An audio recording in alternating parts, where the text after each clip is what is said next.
warahmatullahi wabarakatuh. Ya, Ini Prof.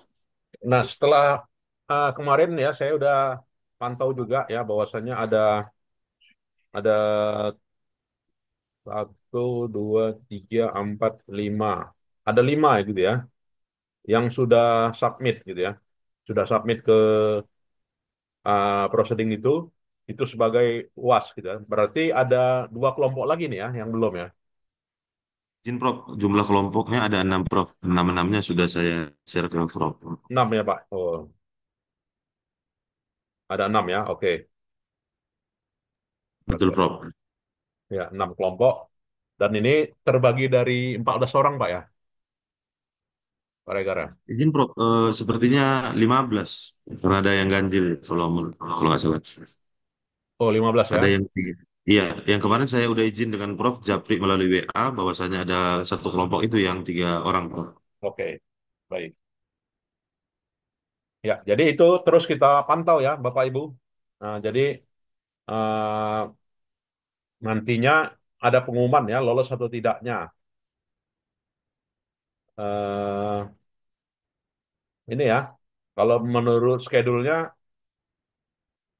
ya menurut schedule-nya gimana tuh ya?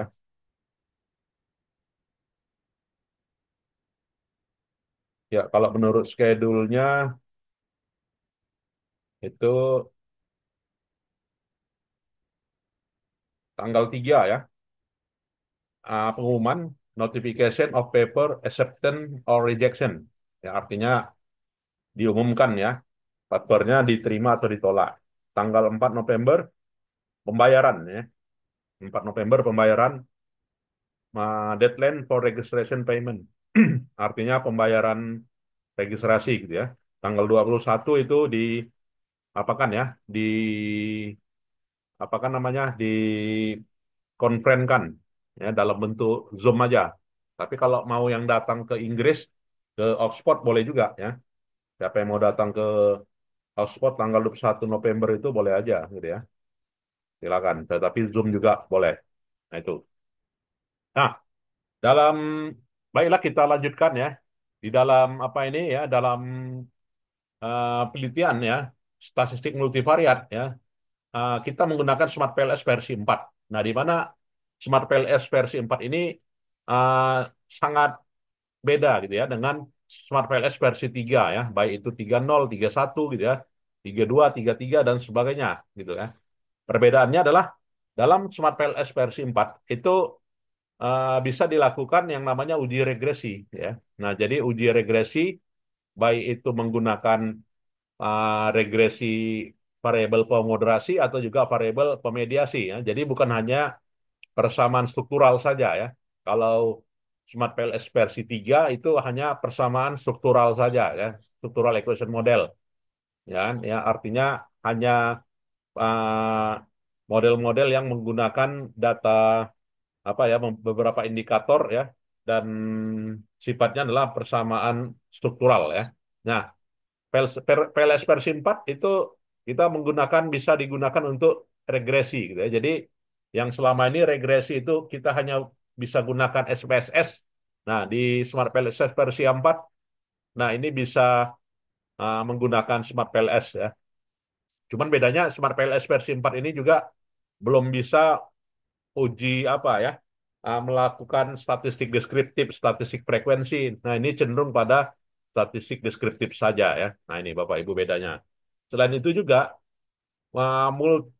dalam Smart PLS versi 4 itu bisa menggunakan analisa multimodel gitu ya. Artinya kita mau menganalisanya per grup ya, multi grup ya. Jadi dengan multi grup, nah ini di Smart PLS versi 4 bisa ya, yang sebelumnya nggak bisa.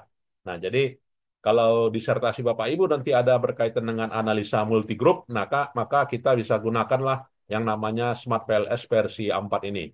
Nah, dalam Smart PLS versi 4 ini coba kita lihat ya untuk pengujian model mediasi ya, intervening. Kalau di pertemuan sebelumnya itu kita udah lihat ya bagaimana mau mau menguji yang namanya variabel intervening itu dalam bentuk seperti ini ya, independen ya, ada dua variabel independen, satu variabel intervening ya, kemudian juga satu variabel dependen, di mana variable dependent ini bisa kita groupingkan. Misalnya pengaruh independen X1, independen X2 terhadap dependen melalui intervening gitu ya. Itu dikelompokkan ya. Apakah kelompoknya berdasarkan gender ya, apakah kelompoknya berdasarkan aset ya kan atau berdasarkan penghasilan ya, berdasarkan penjualan, berdasarkan ukuran perusahaan. Nah, itu dianalisa dengan nah dependent variabelnya dengan analisa grouping gitu ya.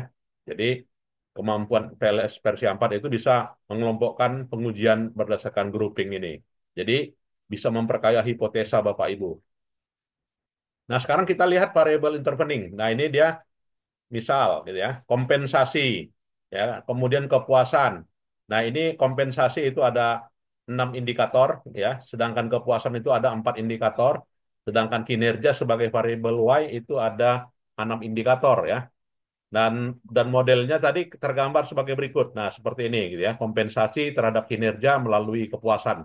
Maka bisa kita eksekusi gitu ya dari menu new project Bapak Ibu ya. Jadi masuk melalui new project. Nah, silakan nanti kalau yang mau berlangganan ya PLS versi 4 gitu ya.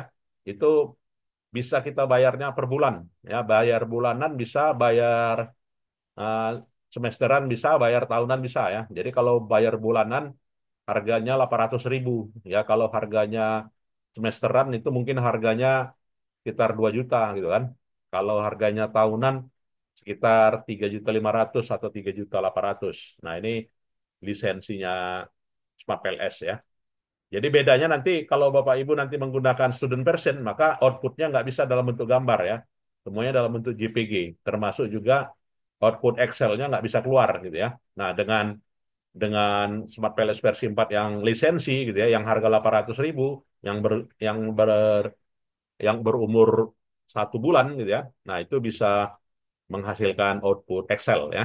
Nah, ini coba kita lihat bagaimana memasukkan data untuk mengeksekusi kasus variable intervening ya. Nah, jadi masuknya tetap dari create new project. Setelah create new project, maka kita isi nama projectnya. Setelah isi nama projectnya, maka klik. Selanjutnya double klik ya. Maka akan kita diminta untuk mendapatkan workspace ya. Jadi suatu space kerja, dan space kerja ini akan diolah dengan memiliki data ya. Yang ini sumbernya tadi dari Excel ya. Bapak Ibu ini udah masukkan variabelnya di Excel. Nah, selanjutnya tampilan datanya sebagai berikut. Setelah dicek untuk skala ukuran dan datanya sebagai berikut ya. Jadi ini ada tersaji ya sebagai berikut. Nah, jadi indikator 1 ya dengan nilai minimumnya 2, dengan nilai maksimumnya 3 ya. Nah, ini berikutnya dan ini tampilan seluruhnya ya. Jadi seluruh indikator tadi ya dengan tampilan sebagai berikut. Setelah itu kita membangun model ya, maka membangun model, create model, kemudian klik type-nya PLSM ya, kemudian klik save. Nah, jadi muncullah new modelnya sebagai berikut. Model mediasi ya, model tipe dan juga model name. Kemudian menggambar pola hubungan antar variabel. Nah, kita lakukan hubungan antar variabel maka eh, apa tadi indikator tadi gitu ya. Itu akan apa ya? Akan kita beri nama berdasarkan masing-masing dari indikator. Masing-masing dari dimensi akan kita beri nama ya sesuai dengan proporsi dari indikator. Nah, jadi dengan cara mengklik ya ketika diklik muncul sebagai berikut. Nanti boleh ini kita praktikkan ya. Tapi ini teorinya dulu. Ya, selanjutnya ya maka dilanjutkan dengan variabel kepuasan ya. Nah, sehingga indikator kompensasi itu ada 6 tadi ya, Bapak Ibu. Nah, terlihat sebagai berikut 6. Dan masing-masing dari indikator itu tersaji sebagai berikut. Nah, selanjutnya dipilih garis ya. Jadi ini hubungan antara kompensasi ya terhadap kinerja ya dan juga kepuasan terhadap kinerja ini harus harus ada garis yang menghubungkan ya. Maka garisnya kita tarik sebagai berikut. Nah, sehingga muncul gambar dan gambarnya sebagai berikut. Setelah kita klik menu select ya, select nih. Nah, selanjutnya terbagi ya tersaji sebagai berikut. Dan setelah itu eh, pilih apa ya? Kita mau milih export by image ya. Jadi image-nya diekspor ya. dan juga bisa kita rotasi gitu ya. Kita rotasi dan juga kita hide atau juga kita unhide dari masing-masing indikator. Nah, setelah itu, nah ini kalau misalkan diekspor gitu ya, diekspor dalam bentuk SPG atau juga PNG gitu ya. Dan setelah itu maka kita lakukan calculate ya, calculate dan juga PLS algoritma ya. Selanjutnya akan muncul menu algoritma sebagai berikut ya. Jadi menunya yang menunjukkan adanya weighting scheme, kemudian juga ukuran lainnya gitu ya. Setelah itu klik start calculation. Setelah start calculation maka kita ekspor ya ke Excel dan ekspor ke Excel dan setelah itu dilakukan menganalisa hasil. Dan dalam analisa hasil Bapak Ibu ya, untuk kasus intervening ini itu dilakukan adalah pengujian outer model dahulu. Ya, setelah outer model nanti baru inner model gitu ya. Nah, untuk outer model di dalam disertasinya itu Bapak Ibu apa ya?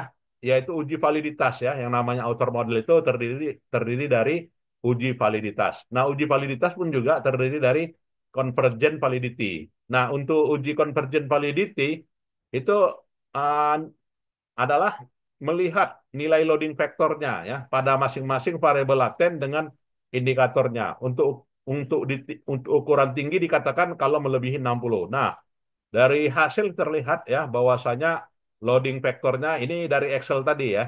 Bapak Ibu ya, dari Excel tadi muncullah loading faktornya ada 0,6, 0,8 ya. Berarti kalau di atas 0,6 berarti korelasinya kuat. Dengan kata lain validitasnya lolos gitu ya.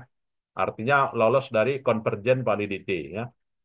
Dan selanjutnya bukan hanya convergent validity saja ya. Selain itu adalah untuk melihat apa ya uji validitas itu dengan AV, average variannya. Nah, average variannya baik itu variabel kepuasan kerja, kinerja dan juga kompensasi menunjukkan AV-nya harus lebih besar dari 5. Nah, ini pendapatnya Hare dan juga pendapatnya kalau dalam Smart PLS itu Christian Ringel gitu ya. Bacaan Bapak Ibu bisa menggunakan bacaannya Christian Ringel. Nah, terlihat ya nilai AP-nya sebagai berikut. Nah, setelah itu barulah diskriminan validity. Nah, untuk melihat diskriminan validity, maka indikatornya adalah cross loading ya. Jadi cross loading itu berguna mengetahui apakah konstruk memiliki diskriminan yang memadai, yaitu membandingkan nilai loading pada konstruk yang dituju harus lebih besar ya dibanding dengan konstruk yang lainnya. Nah, terlihat konstruknya sebagai berikut ya. Jadi ini kepuasan kerja konstruknya sebagai berikut. Di mana ditandai dari nilai cross loadingnya melebihi dari 5% gitu ya. Jadi 0, batasan itu adalah 0,5 ya. Nah, terlihat yang warna kuning ini. Nah, ini ya. Baik itu indikator uh, kepuasan ya, indikator kinerja, indikator kompensasi, semuanya di atas 0,5 ya. Dan selanjutnya dalam diskriminan validity adalah membandingkan nilai square root average variannya, AP-nya dari setiap konstruk.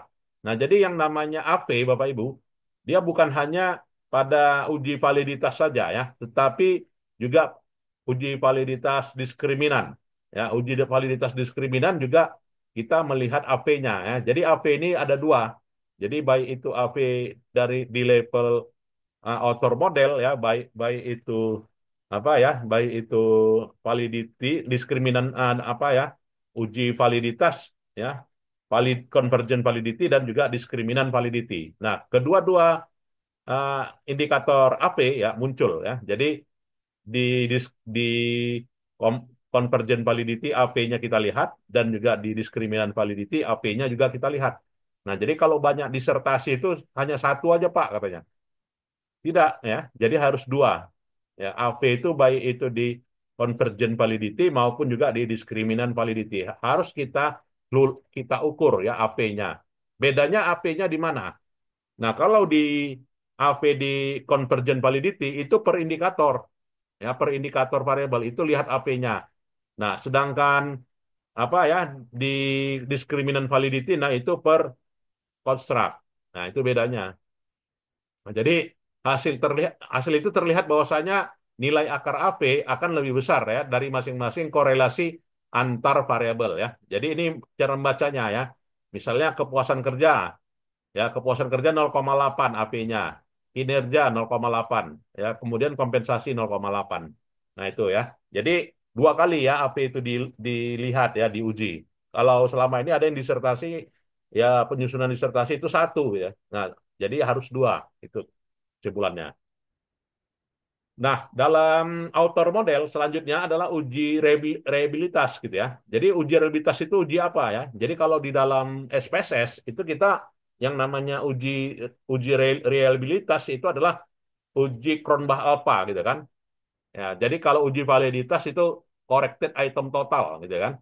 Nah, kalau di dalam di dalam Smart PLS itu uji reliabilitas adalah Cronbach-Alpha. Selain Cronbach-Alpha apa? Composite reliability. Syaratnya apa? Ya, kalau composite reliability itu di atas 0,7, sedangkan Cronbach-Alpha di atas 0,7. Nah, ini ya. Bapak Ibu, jadi indikatornya adalah 0,7.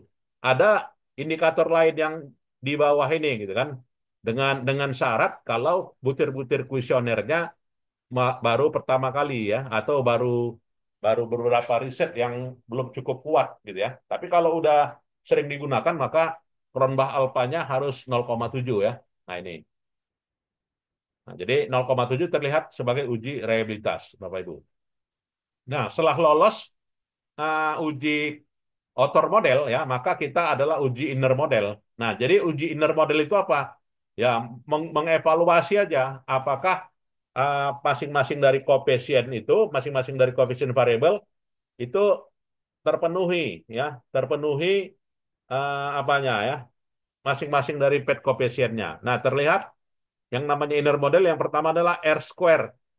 Nah, kita biasanya kalau dalam paper ya, baik itu paper Bapak Ibu selalu menggunakan lebih dari satu variabel independen kan. Nah, jarang sekali yang masih menggunakan satu variabel. Nah, kalau kita menggunakan lebih dari satu variabel independen, maka analisanya adalah adjusted-nya ya, R square adjusted. Ya, jadi bukan R square-nya saja. Nah, jadi kalau di disertasi itu saya lihat kebanyakan dianalisa yang hanya R square saja gitu ya. Salah. Ya, harusnya adalah yang dianalisa adalah R square adjusted. Nah, terlihat R square adjusted untuk apa ini kepuasan kerja ya 0,17 ya kinerja 0,4 gitu ya. Jadi yang kita analisa adalah yang ini ya, yang adjusted, bukan yang R square-nya. Nah, itu ya. Selain selain dari apa? Selain dari adjusted R square yang namanya inner model itu apa lagi? Yaitu F square. Nah, jadi kalau udah Bapak Ibu uji adjusted R square harus ada output dari F square. Nah, karena menu dari F square ini terpisah dia kan. Nah, kalau dia Smart PLS yang lisensi itu langsung di bawah dia muncul. Nah, ini ya, langsung dia muncul di bawah. Nah, jadi F square di sini itu F square artinya apa? Ya, F square itu adalah efek ya, menunjukkan seberapa besar pengaruh laten eksogen ya terhadap variabel laten endogen. Nah, jadi besar pengaruhnya gitu ya. Seberapa besar pengaruh laten eksogen terhadap laten endogen ya. Artinya seberapa besar variasi hubungan antara X kepada Y. Kira-kira begitu ya. Ya, laten eksogen terhadap laten endogen. Nah, jadi yang namanya endogen itu kan Y, ya kan? Sedangkan eksogen itu X kan gitu ya. Nah, jadi menurut Cohen menyatakan efek F square disarankan itu adalah di atas 0,15. Nah, jadi kalau di atas 0,15 berarti berpengaruh yang namanya X. Nah, kalau kita lihat kepuasan kerja dan kompensasi di atas 0,15 atau tidak? Ya, untuk kepuasan kerja 0,187. Berarti apa di atas? Sedangkan kompensasi terhadap kepuasan 0,22. Berarti apa? Di atas. Pengaruh kompensasi terhadap kinerja berapa F square-nya? 0,352. Nah, ini Bapak Ibu bahas nantinya di disertasi di komponen output-nya gitu ya. Nah, itu. Selain dari F square dan juga selain dari adjusted R square, apalagi yang namanya inner model? Yang namanya inner model itu adalah Stone-Geisser Q square test. Yang disebut nama lainnya adalah predictive relevant. Ya, predictive relevant. Nah, jadi yang namanya Q-square mengukur nilai observasi yang dihasilkan dari model dan juga parameternya. Jadi yang namanya Q-square lebih besar daripada nol, gitu ya. Jadi semakin besar dari nol, maka kemampuan prediksinya semakin tinggi. Nah, jadi Bapak Ibu bisa bedakan ya, yang mana namanya adjusted R square, yang mana namanya F square, yang mana namanya Q square. Nah, ya, jadi bedanya. Jadi kalau dia Q square, kemampuan prediksi.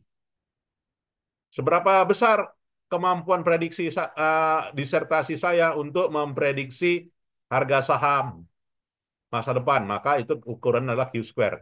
Jadi kalau bicara seberapa besar variasi hubungan sebuah variabel itu mampu menjelaskan variabel dependen, itu adalah R square. Ya.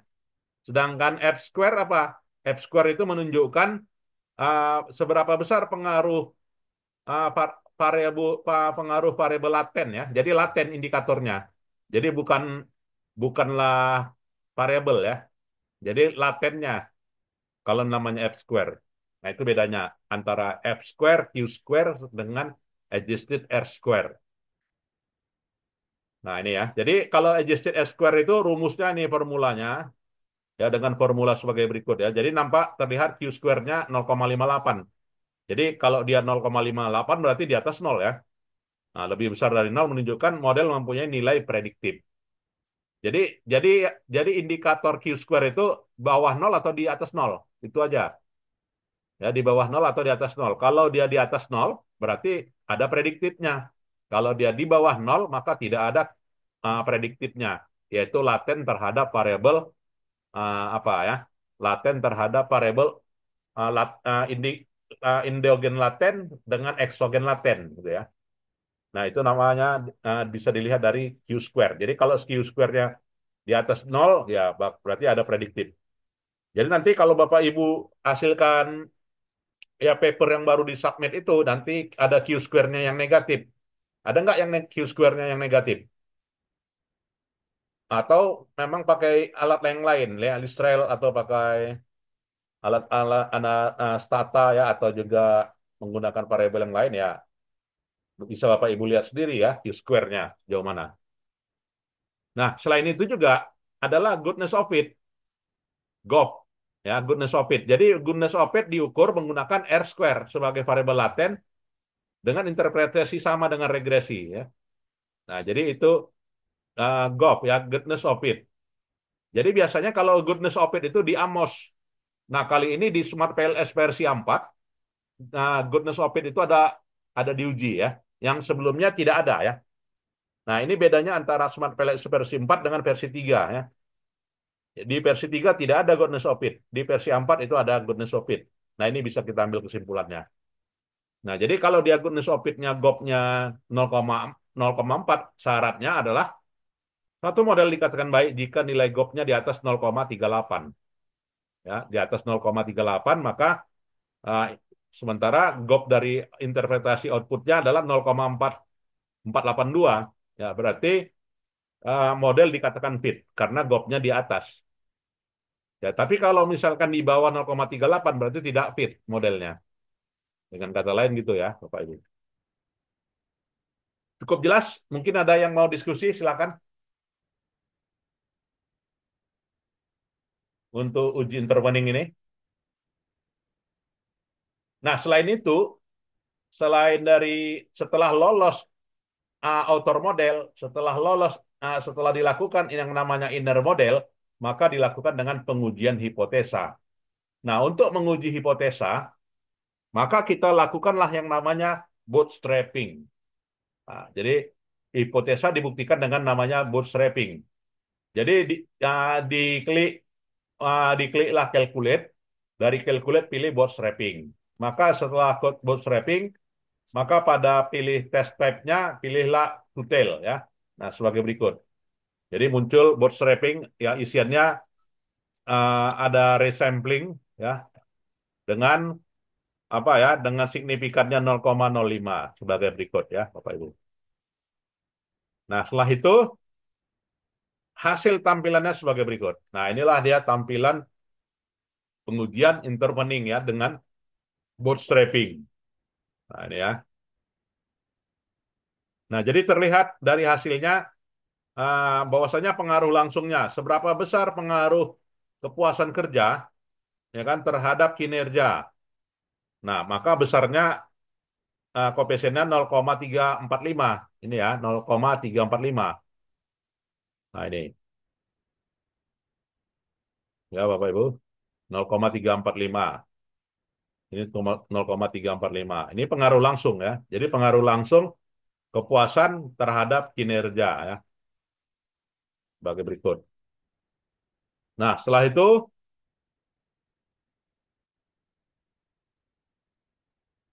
ya berikutnya adalah kompensasi terhadap kepuasan. Ya, kompensasi terhadap kepuasan. Nih, hasilnya menunjukkan berapa? 0,426. Ini ya, koefisiennya.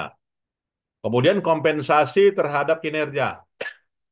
Oke, kompensasi terhadap kinerja. Berapa koefisiennya? Ini koefisiennya.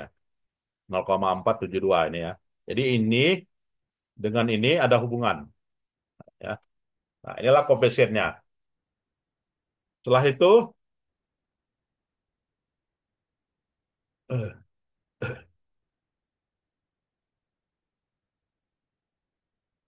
ya, inilah pengaruh langsung. Jadi pengaruh langsungnya 0,345, pengaruh kompensasi terhadap kepuasan 42,6, kompensasi terhadap kinerja 47,2 ya.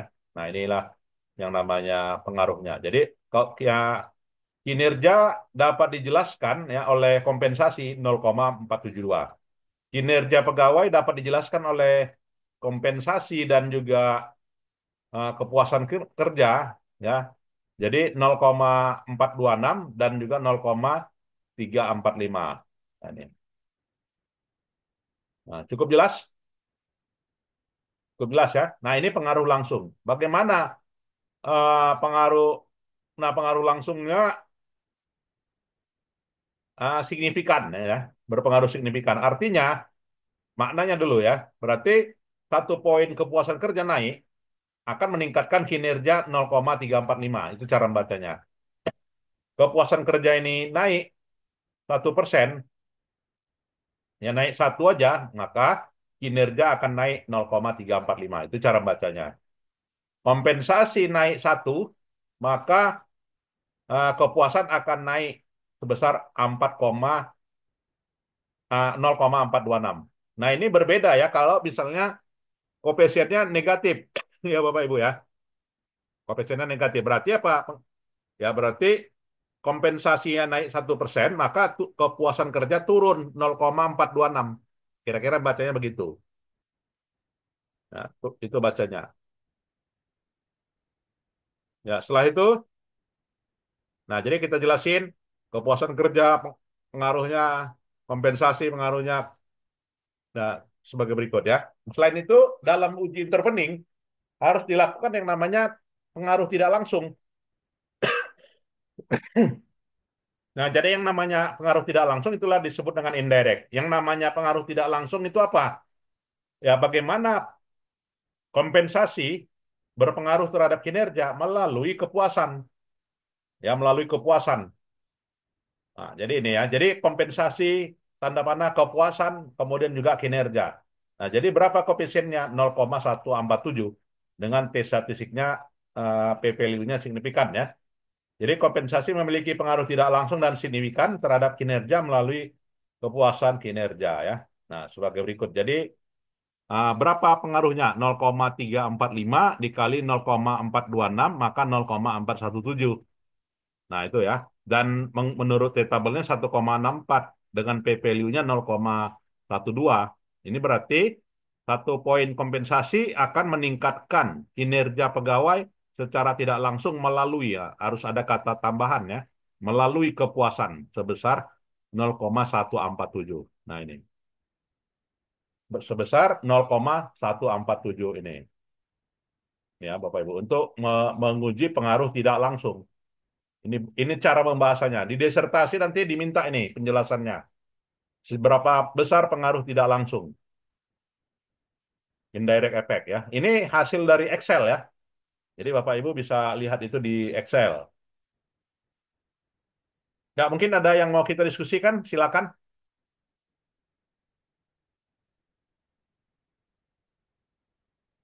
Ya, cukup jelas ya Bapak Ibu.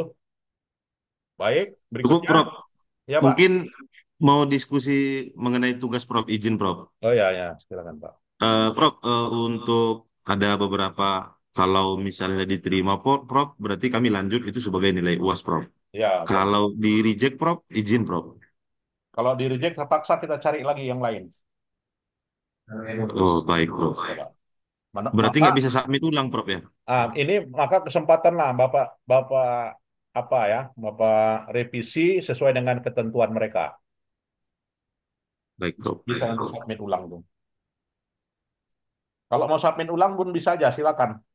Mau artinya eh, revisi ya. Revisi kan tinggal upload lagi kan. Tetap Iya, ya, Prof. Maksudnya, kalaupun upload ulang, mana tahu ada beberapa teman yang memiliki artikel lain, iya, mungkin disubmit ulang bisa, Prof, ya? ya boleh Pak, silakan.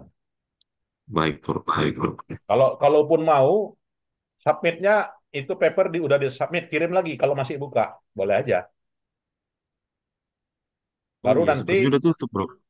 udah tutup ya, udah nggak bisa lagi. Kalau di informasinya di tanggal 30 Tapi kalau surat selama Oktober. sistemnya masih buka, boleh aja Pak. Baik, Nah, Prof. boleh Baik, buka, Prof. Bapak upload aja. Nanti tinggal pilih satu satu di withdrawn, satu lanjut, atau dua-dua mau terbit, boleh. Baik, Prof. Baik, Prof. Baik, Prof. Jadi itu tertinggal sama kami dan bukti screenshot waktu saat presentasi nantinya itu menjadi bukti laporan ke Prof. Ya, Untuk betul nilai Pak. ujian akhir semester, Prof. Ya, betul Pak. Jadi saya nilai UASnya ke sana. Itu aja. Jadi nanti gitu udah accepted, nah itu udah terpenuhi lah nilai UAS.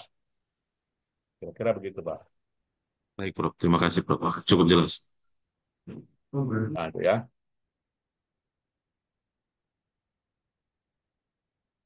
Nah, kemudian kita melihat Bapak Ibu adalah kalau misalnya interpening dengan efek kuadratik. Nah, intervening dengan efek kuadratik itu pada sebelumnya udah kita jelaskan ya, Bapak Ibu, seperti ini misalnya. Intervening dengan kuadratik,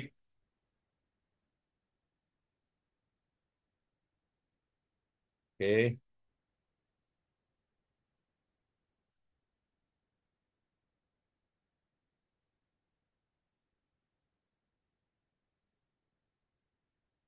ya LP multigroup, kemudian kuadratik.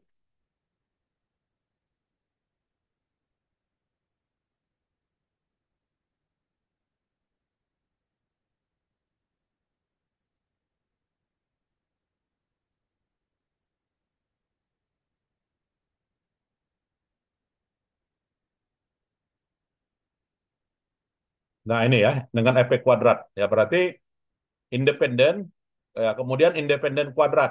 Jadi salah satu dari variabel independennya dikuadratkan. Nah, jadi dikuadratkan, tujuannya melihat pengaruh setiap variabel independen terhadap variabel dependen, melihat apakah variabel independen tersebut berpengaruh secara kuadratik. Jadi tidak hanya linear saja ya terhadap dependennya. Nah, jadi tidak hanya melihat hubungan linear, tetapi yang yang sudah dikuadratkan pun juga berpengaruh. Itulah yang namanya kuadratik ya. Jadi salah satu variabelnya dikuadratkan. Nah, dikuadratkan berarti dikali dua ya. Nah, itu Bapak Ibu.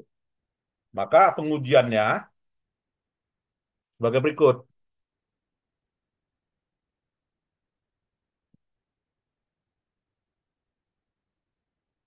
Nah, ini pengujiannya kita masuk pada menu quadratic effect. Nah, ini ya. Jadi ada menunya tersendiri ini disebut dengan quadratic effect, ada moderating effect, ada Gaussian copula. Nah, untuk quadratic effect melihat pengaruh suatu variabel tidak hanya pengaruh linear tetapi juga pengaruh kuadrat. Dalam hal ini misalnya peningkatan efek suatu variabel tidak secara linear tetapi berbentuk kurva kuadrat yang artinya peningkatan memiliki nilai maksimum dan pada titik tertentu pengaruhnya akan konstan akan nurun. Ya, contoh misalnya pada uji model mediasi, peneliti tertarik apakah ada efek kuadratik dari variabel kompensasi. Nah ini ya. Maka itu ya, tinggal Bapak Ibu klik menu quadratic effect. setelah kuadratik efek, Bapak Ibu pilih kinerja ya. Lalu pilih hubungan kuadrat efek, misalnya hubungan kompensasi terhadap kinerja. Nah, maka sebagai berikut akan muncul kuadratik efek dan terlihat tersaji sebagai berikut ya. Dan ini kalkulitnya hasilnya tersaji ya. Nah, jadi efek kuadratik itu pada model ya. Nah, ini kepuasan terhadap kinerja, kompensasi terhadap kepuasan, kompensasi terhadap kinerja, dan juga QE ya, kuadratik efek kompensasi terhadap kinerja ya, kompensasi yang sudah dikuadratkan. Ternyata hasilnya berpengaruh. Nah, jadi kuadratik efek ini hasilnya berpengaruh ya. Dan inilah terlihat.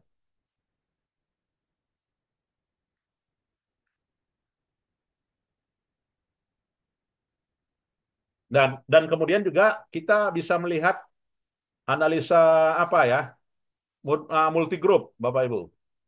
Jadi multi group dalam intervening itu juga diperkenankan gitu ya. Artinya multi group ini apa? Kalau kita memiliki variabel dummy gitu ya, 1 dan 0 misalnya. Nah, pada model ini peneliti tertarik meneliti bagaimana pengaruh hubungan antar variabel dummy, baik itu laki-laki perempuan, ya pendidikan SMA, S1, ya atau dan sebagainya. Maka masuk dari menunya sebagai berikut ya. Masuk menu mediasi, lalu klik generate data group. Nah, generate data group. Oke.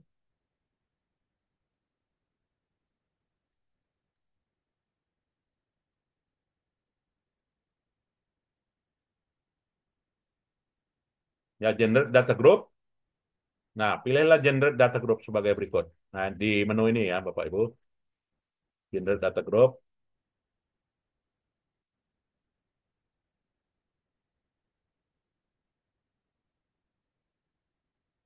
Ya, jadi kelompoknya ya. Jadi dikelompokkan yang mana wanita, mana laki-laki ya. Wanita 43, laki-laki 31 ya, kuadratik group. Ya, selanjutnya dikasih label ya. Dikasih label dan lalu pilih multi group. Dan dari multi group pilih analisanya ya. Jadi analisa bootstrap multi group analisis ya. Grup A laki-laki, grup B perempuan ya. Lalu start calculation. Nah, jadi hasilnya sebagai berikut. Bahwasanya kalau mau kita simpulkan ya, uh, sejauh mana kompensasi berpengaruh terhadap kepuasan kerja gitu ya. Nah, ini untuk laki-laki berpengaruh kompensasi itu. Nah, sedangkan perempuan juga berpengaruh. Nah, begitu juga hasil lainnya ya, kompensasi terhadap kinerja melalui terhadap kepuasan kerja, melalui kepuasan kerja juga signifikan ya terhadap kinerja. Nah, ini hasil dari multi group. Jadi kesimpulannya faktor gender berpengaruh ya, mempengaruhi pengaruh kompensasi terhadap kepuasan baik itu laki-laki maupun juga perempuan ya. Dan faktor gender juga menunjukkan terdapat signifikan ya. Tetapi koefisien laki-laki lebih kecil pada koefisien perempuan. Nah, ini tujuan dari analisa multigroup ya. Jadi kalau kita ada menggunakan variabel dummy ya, Bapak Ibu. Baik, ada lagi yang mau kita diskusikan? Silakan. Nah, minggu depan kita masuk kasus moderasi ya, Bapak Ibu. Untuk dalam mengoperasionalkan dengan Smart PLS versi 4 gitu ya. Ada lagi? Ya, baik. Kalau tidak ada, saya kira itu saja Bapak Ibu. Dan saya sudahi ya. Selamat pagi. Assalamualaikum warahmatullahi wabarakatuh. Rekamannya nanti saya share. Waalaikumsalam Waalaikumsalam warahmatullahi wabarakatuh. warahmatullahi Terima wabarakatuh. kasih, Prof. Ya, sama-sama. Terima Boleh kasih banyak, meninggalkan ruangan, Prof. Bapak Ya, Ibu. terima kasih, Prof. Terima kasih, Ya, Prof. sama-sama. Kasih Prof. Ya.